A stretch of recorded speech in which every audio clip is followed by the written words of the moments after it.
धन्याष्टकं प्रहर्षिणी वृत्तं तज्ज्ञानं प्रशमकरं यन्त्रिन्द्रियाणां तज्ज्ञेयं यदुपनिषत्सु निश्चितार्थं ते धन्या भुवि परमार्थनिश्चितेहाः शेषास्तु भ्रमनिलये परिभ्रमन्तः वसन्ततिलका वृत्तम् आदौ विजित्य विषयान्मदमोहराग द्वेषादिशत्रुगणमहाह्यत योगराज्याः ज्ञात्वा मतं समनुभूय परात्मविद्या कान्तासुखं वनगृहे विचरन्ति धन्याः त्यक्त्वा गृहे रतिमदो गतिहेतुभूताम् आत्मेच्छयोपनिषदर्थरसं पिबन्तः वीतस्पृहा विषयभोगपदे विरक्ता धन्याश्चरन्ति विजनेषु विरक्तसङ्गा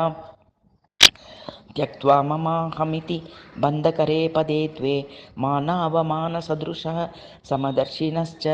कर्तारमन्यमवगम्य तदर्पितानि कुर्वन्ति कर्म परिपाकफलानि धन्याः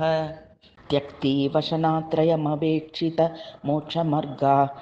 भैक्षामृतेन परिकल्पितदेहयात्राः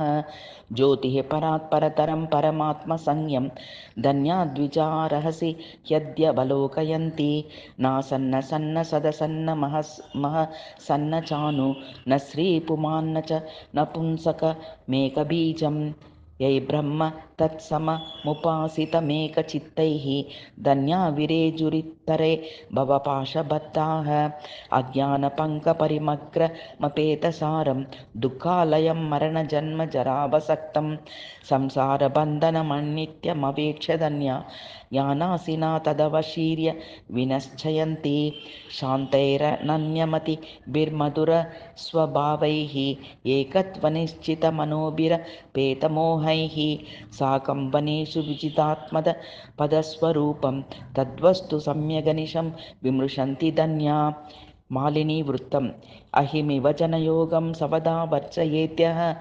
कृणपमिव सुनारीं त्यक्तु कामो विरागी विषमिव विषयान्यो मन्यमानो दुरन्तान् जयति परमहंसो मुक्तिभावं समेति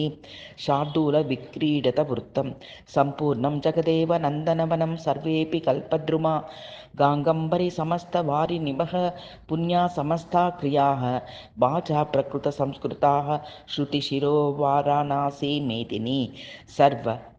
सर्वावस्थितिरस्य वस्तुविषया दृष्टे परब्रह्मणि इति श्रीमद् शङ्कराचार्यविरचितं धन्याष्टकं समाप्तम्।